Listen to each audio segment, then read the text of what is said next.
కొండా సురేఖ వ్యాఖ్యలపై కేంద్ర మంత్రి కిషన్ రెడ్డి స్పందించారు. మంత్రులు కమిషన్లు తీసుకుంటున్నారని ఒప్పుకున్నారని, ఎవరు ఎంత కమిషన్ తీసుకున్నారో దర్యాప్తు చేయించాలని డిమాండ్ చేశారు.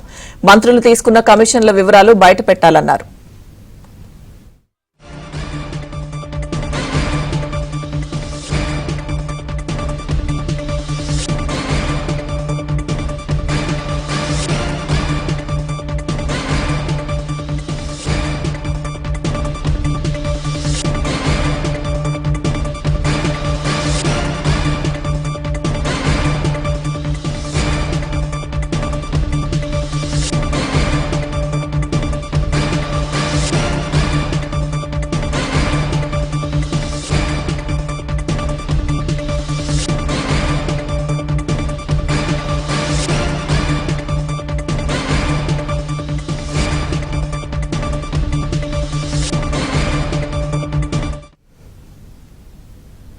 కొండా సురేఖ వ్యాఖ్యలపై కేంద్ర మంత్రి కిషన్ రెడ్డి స్పందించారు. మంత్రులు కమిషన్లు తీసుకుంటున్నారని ఒప్పుకున్నారని, ఎవరు ఎంత కమిషన్ తీసుకున్నారో దర్యాప్తు చేయించాలని డిమాండ్ చేశారు. మంత్రులు తీసుకున్న కమిషన్ల వివరాలు బయటపెట్టాలన్నారు.